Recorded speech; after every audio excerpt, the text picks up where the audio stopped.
David Moreno never imagined that a night working as a waiter at the Gran Palacio, the most exclusive restaurant in Madrid, would change his life forever. That Thursday night, while waiting tables to pay for her 7-year-old daughter Emma's medical treatment, she saw something that made her blood run cold. 3 men in suits were harassing an elegant woman sitting alone at a corner table. They didn't touch her physically, but their words were sharp as knives, their smiles predatory. The woman, whom David didn't know was Julia Romero, CEO of the Romero Industries empire, maintained a semblance of control, but her eyes betrayed terror. When one of the men got too close, whispering something in her ear that made her pale, David didn't think twice. He abandoned the tray, crossed the restaurant, and uttered 3 words that would set off an unpredictable chain reaction. Leave her alone. What happened next would prove that sometimes a gesture of courage changes the destiny of the person performing it in ways they could never have imagined. David Moreno was 31 years old and had life weighing heavily on his shoulders. Every night he put on the black uniform of the Great Palace and became the silent shadow that served the powerful in Madrid. 3 years ago, I was a civil engineer with a promising future. But when Emma fell ill with leukemia, he left everything behind to dedicate himself completely to her. The girl was 7 years old and fought the disease with a courage that moved and inspired her father's heart. The experimental treatments, not covered by public health care, cost $15,000 per month. David had sold the house, the car, every valuable item, and now lived with Emma in a small rented apartment in Vallecas. During the day, he worked as a painter, at night as a waiter in the Great Palace. He slept 4 hours a night, but never complained. Emma was all he had after his wife, Sarah, left them when they discovered the diagnosis. He had not been able to bear the weight of the illness, the prospect of years of treatment, the uncertainty of the future. That Thursday night, the restaurant was especially crowded.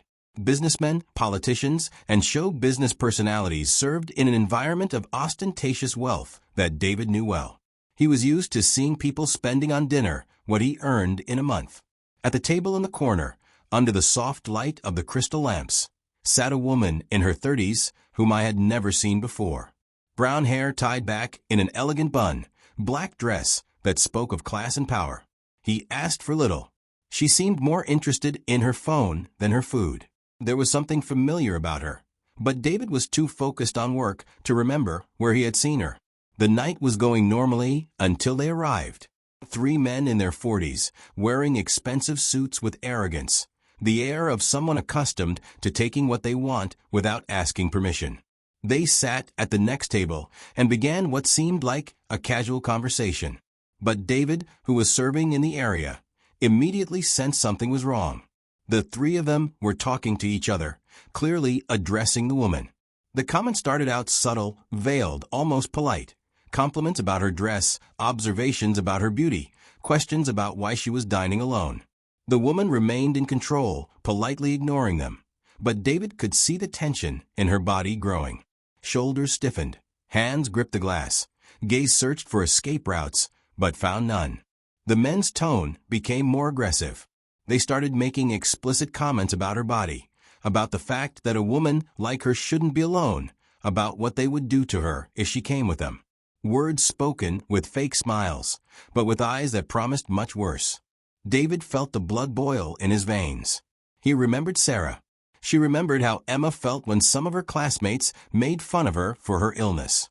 He remembered every time he had seen someone take advantage of another's weakness. The breaking point came when the most aggressive one stood up and approached the woman. He leaned toward her, placing a hand on the table to catch her breath, and whispered something that made her pale and tremble. Tears began to form in her eyes, held back with titanic effort. David didn't think twice. He abandoned his tray, crossed the room, ignoring the glances of other customers, and stood next to the woman's table. The 3 words he spoke immediately silenced the restaurant. Leave her alone. His voice was calm, but firm, full of determination. The 3 men turned to him with expressions ranging from surprise to indignation. The more aggressive one slowly straightened up, asking him in a threatening tone who he was to allow himself to interfere. David responded without lowering his gaze that he was someone who couldn't stand bullies. The woman had clearly asked to be left alone, and they had to respect her request. The atmosphere became electric. The other waiters stopped. The customers stopped talking. Even the pianist interrupted the melody. David knew he had crossed a line, having challenged 3 seemingly important clients and risking his job. Without that job, I wouldn't be able to pay for Emma's treatment. But looking at the woman, her eyes filled with gratitude mixed with surprise, I knew I had done the right thing. Sometimes in life, there are moments when you must choose between safety and dignity. David had chosen dignity. The silence that followed lasted an eternity. The 3 men stared in disbelief at the waiter who had dared to challenge them in front of the entire restaurant. The most aggressive man, Riccardo Tavani, heir to a family of builders, took a step toward David, threatening to have him fired with a phone call. It was then that the woman intervened, slowly rising with a grace that spoke of years of education at the finest schools. She was more imposing than she looked when she sat there, with a bearing that revealed a habit of command. He introduced himself with a firm voice. Julia Romero, Romero Industries. The name fell in the room like a stone in water. Romero Industries was one of Spain's largest industrial conglomerates, a $15 billion empire. And Julia, at just 29 years old, was the CEO after inheriting the company from her father. Riccardo Tabani's face paled. The Tabani family had contracts with Romero Industries that represented 70% of their turnover. David saw the arrogance melt like snow in the sun, replaced by obvious concern. Tabani stammered that they didn't know it was her, that it was just a friendly conversation, a misunderstanding. But Julia looked at him with icy eyes, repeating with surgical precision every offensive phrase they had uttered. She was a woman accustomed to not forgetting anything. He ordered the 3 men to leave the restaurant, announcing that their contracts would be re-examined. The 3 of them left quickly, muttering confused apologies. When they finally disappeared, the restaurant slowly began to come back to life. David expected a thank you, perhaps a handshake, at least a smile of recognition. Instead, Julia turned to him with an unreadable expression, studying him as if she were evaluating an investment. He asked him his name, then subjected him to a real interrogation. Why had he done it? Could I lose my job? Get into trouble? Those 3 had powerful connections, money, lawyers. He was a waiter. Why had he risked everything for a stranger? David simply replied that it was the right thing to do. Julia repeated her words in an almost mocking tone, asking if he believed that doing the right thing was always convenient. When he countered that it was not a matter of convenience, but of human dignity, she nodded slowly as if making a mental note. Then, without saying anything else, she picked up her Hermes bag. He left $100 on the table for a bill worth $40 and headed for the exit. David stood still, confused and disappointed. He didn't expect a reward, but at least a thank you seemed the least he could do. The restaurant manager approached, concerned. What David had done was brave, but risky. The Tabani family did not forget and could cause trouble. David finished his shift silently, serving the last tables with his mind elsewhere. Walking home around midnight, he couldn't get Julia Romero's eyes out of his head. It had not been a look of gratitude or contempt. It had been the look of someone who was calculating, planning, deciding something important.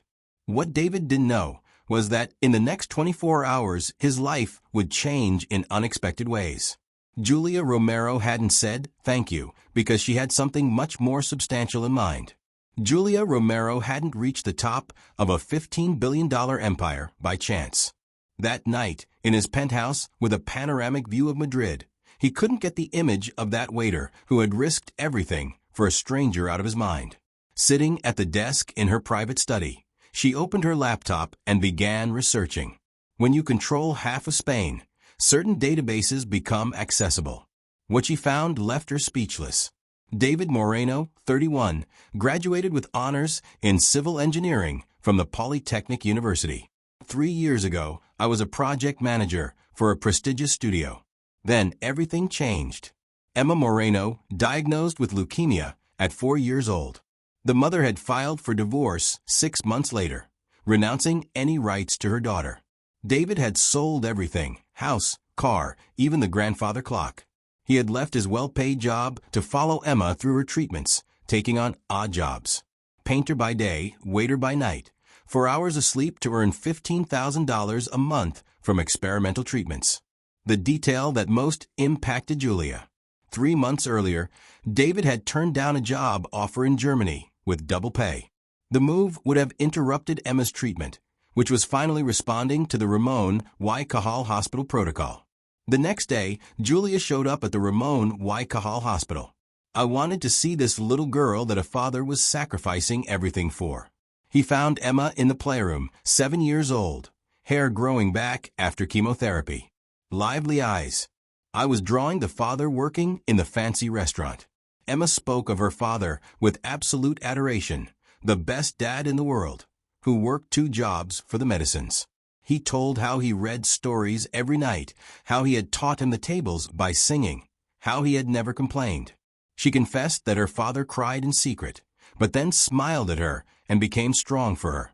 That night, Julia made a decision that would change everything. He called his assistant to organize all the files of the engineering division. Unlimited budget.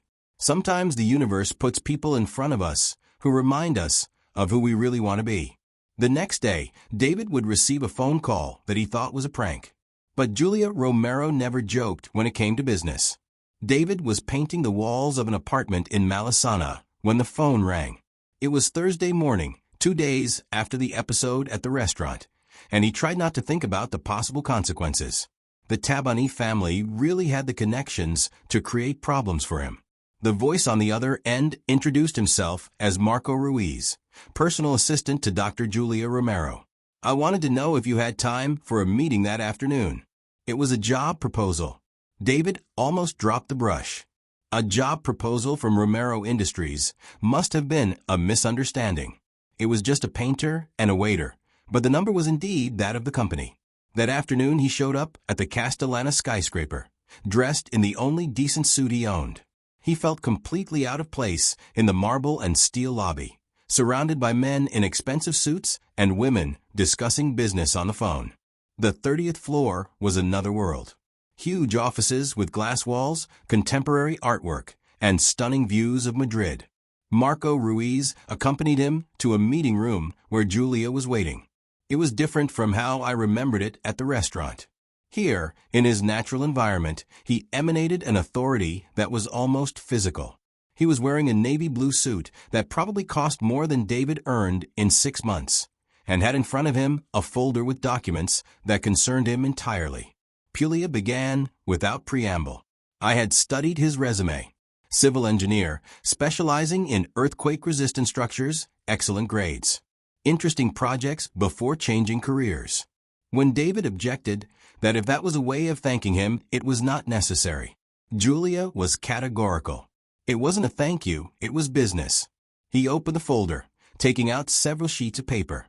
Romero Industries was launching a social housing project, low environmental impact urban centers for families in economic hardship. They had budget and land. What was missing was someone who really understood what the people who would live there needed. David looked at the projects with growing interest. Are you enjoying the story? Leave a like and subscribe to the channel. Now we continue with the video. They were brilliant concepts. Affordable yet decent housing, communal spaces for community building, integrated services for families with sick children. It was the kind of project I had always dreamed of working on. When asked why him, Julia was direct. The other engineers would have designed what they thought was best for the poor. He would project what someone who had lived through that situation really needed. He knew the difference between necessity and luxury, between dignity and waste. The offer was incredible. Senior project manager salary, $120,000 per year. Flexible hours to follow the EMA, company health insurance that would fully cover experimental treatments, a dedicated office, and a team of 10 people. David admitted his doubts. I had never managed projects of that magnitude. I had been out of the sector for 3 years. I might not be up to the task. Julia looked at him with a half smile. He had raised a sick child, only sacrificing everything for her. He worked 20 hours a day without complaining. He had risked his position to defend an unknown. If this wasn't rising to a challenge, I didn't know what else could be. David felt his throat close up. It was too good to be true. After 3 years of daily struggle, a door was opening. Not just for him, but for Emma. With that salary and insurance, the girl would have access to the best treatments available. Julia added that the project had a tight deadline, 6 months for the pilot project, 18 for full implementation. It would be intensive, demanding. Were you up for that challenge? David thought of Emma, her brave smile, the drawings she made of him working. He thought about the sleepless nights, the accounts that never added up, the constant fear of not being able to save his daughter. He asked when he could start. Julia smiled for the first time since I had known her. On Monday morning, Marco would show him around the office and introduce him to the team. As he walked out of the skyscraper with the signed contract, David couldn't believe what had happened. In 3 days, his life had changed completely. From waiter and painter to project manager for one of Spain's largest industrial groups. That night, when he told Emma everything, the little girl hugged him tightly, telling him she knew he was special. And now, Mrs. Rika knew it too. But what neither David nor Emma's knew was that Julia had much bigger plans for them. The social housing project was real and important, but it was just the beginning. David's first few months at Romero Industries were a whirlwind of change. The office on the 27th floor was larger than the apartment they lived in. The team of 10 engineers and architects initially viewed him with skepticism, but soon realized he had a unique vision, where they saw numbers and technical specifications. David saw families. I knew that a hallway that was too narrow made it difficult for a wheelchair to pass through, that windows that were too high prevented children from looking outside, and that common areas should promote social interaction. Emma, meanwhile, was responding magnificently to the treatments.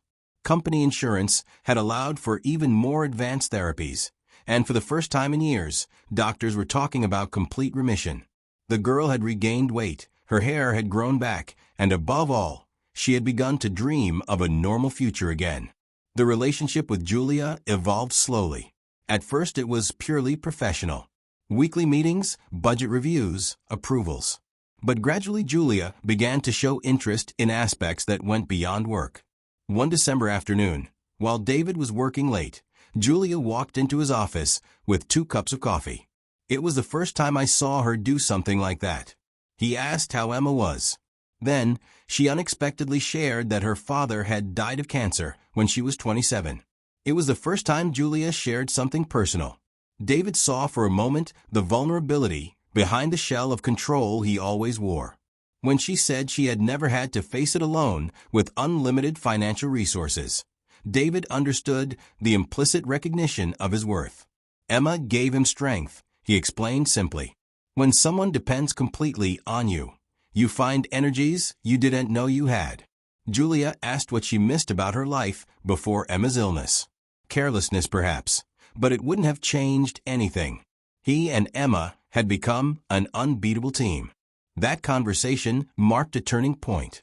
Julia began looking for opportunities to talk with him, inviting him to working lunches that turned into personal conversations, involving him in projects that other managers would have been able to handle. The social housing project was proceeding magnificently. The first pilot neighborhood in Vallecas had become a national model. Decent homes at affordable prices, integrated services, green spaces, and a sense of community that was lacking even in the wealthiest neighborhoods. David's greatest success came when Emma, fully healed, cut the ribbon to inaugurate the neighborhood's integrated medical center. She was the main inspiration, a place where sick children could receive excellent treatment without families having to sacrifice everything. That night, Emma made an observation that puzzled David. I thought Mrs. Julia was in love with him. Important women didn't bring coffee to the employees and didn't look at them the way Julia looked at him. Emma was 9 years old, but she had lived long enough to recognize the nuances of human relationships. David realized that perhaps his daughter was seeing things that he focused on his work and her healing. had overlooked. The next day, looking at Julia during a meeting, he began to note down details he had previously neglected.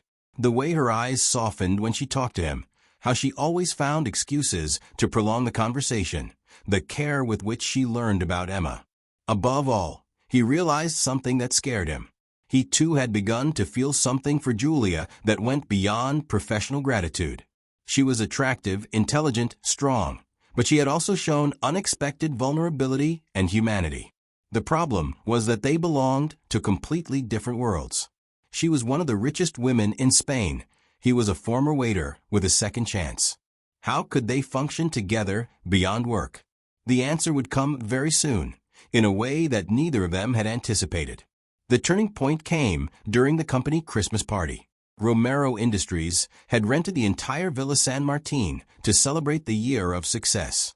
And for the first time, David found himself on the other side, not as a waiter serving, but as a guest for the success of the social housing project. Tema was completely healed and radiant in a red dress Julia had given her. She was the little star of the evening. He told anyone who would listen how his father had designed houses for families like his, and how Mrs. Julia was the kindest person in the world. David watched his daughter glow with happiness and health, thinking about how much her life had changed. 2 years earlier, that week, Emma was in the hospital with a serious crisis, and he was working double shifts to pay for experimental drugs. Now she ran among the guests in a dream palace, and he was respected as a successful manager. Julia approached as he pondered, more beautiful than ever, in an elegant black dress. Her hair was loose instead of the usual severe bun, and this made her less intimidating, more approachable. David told him he was thinking about how much life can change in a short time. 2 years ago, I would never have imagined being there with Emma, who was okay. Julia responded that she would never have imagined having someone by her side who would remind her why she started working at that company. When David asked what she meant, Julia explained that her father had founded Romero Industries to create jobs, to improve people's lives. Between mergers and acquisitions, I had lost sight of this objective.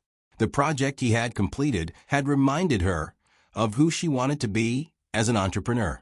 At that moment, Emma ran up to them, asking why they weren't dancing. Before they could protest, he dragged them onto the dance floor where other couples were dancing to the strains of a jazz band. They stood facing each other, aware that the entire party was watching them. They began to dance awkwardly, both tense and aware of the curious glances. But gradually, as the music enveloped them, they began to relax. Julia followed his clumsy movements, and David realized she was smiling genuinely for the first time. While they were dancing, Julia told him that Emma had confessed something interesting to her, that she was in love with him.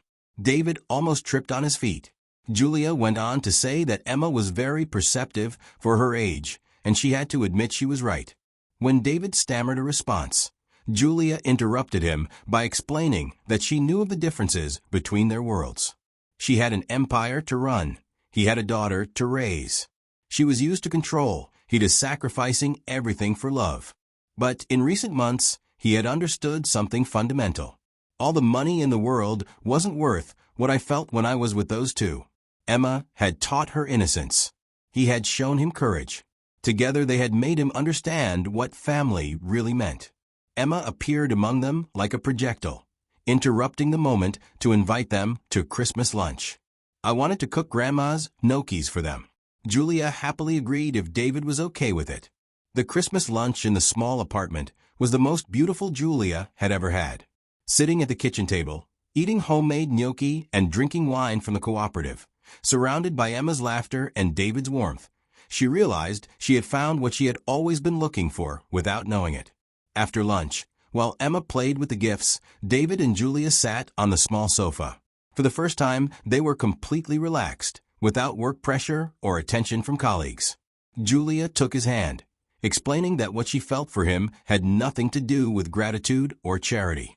She had fallen in love with the man he was, the father he was, the person who had made her become better. David confessed that he loved her too, but he was afraid. I didn't want Emma to get her hopes up for something that might not work out because of their differences. Julia said that her differences were her strength. She had financial resources. He had emotional wisdom. She has professional connections. He has authentic values. Together they could build something extraordinary. Emma chose that moment to sit between them, resting her head naturally on Julia's knees. He asked directly whether or not they were doing the wedding. When David explained that adults did things calmly, Emma insisted, asking if they loved each other. Julia looked at David, confirming that they loved each other very much. And he replied with childlike wisdom that when you love each other, you build a family. A year later, David and Julia married in an intimate ceremony at the Villa San Martin Chapel. Emma acted as bridesmaid, proud that her intuitions had proved correct. Marriage was not just the union of two people, but the birth of a family that demonstrated how authentic love can overcome any social barrier. Romero Industries, under the joint guidance of Julia and David, became a model of responsible capitalism. Their social housing project expanded throughout Spain, helping thousands of families. But the greatest success was Emma, who grew up in an environment of love and stability and maintained her determination to become a doctor. At 18, accepted into medical school on a scholarship, she told her parents that she wanted to save children like her father had saved her and her mother Julia had saved her family. Watching Emma prepare for college, David and Julia realized that their meeting at the Grand Palace had not been a coincidence. It had been the moment when the universe had decided to bring together three people who needed each other. Because sometimes all it takes is a moment of courage. 3 words spoken at the right moment to forever change the course of 3 lives and prove that true love knows no social, economic, or other barriers. Like if you believe true courage is rewarded by life. Comment on which moment in history had the greatest impact on you. Share to inspire those who still believe in the love that overcomes all barriers. Subscribe for more stories of families born from the heart and courage. Sometimes all it takes is to say, leave her alone to change 3 lives forever. Sometimes love comes when you least expect it, in the most unlikely place. And sometimes the most beautiful families are born not from blood, but from the choice to love each other every day, because true courage doesn't ask for rewards, but the universe always has a way of recognizing it. No OKZ.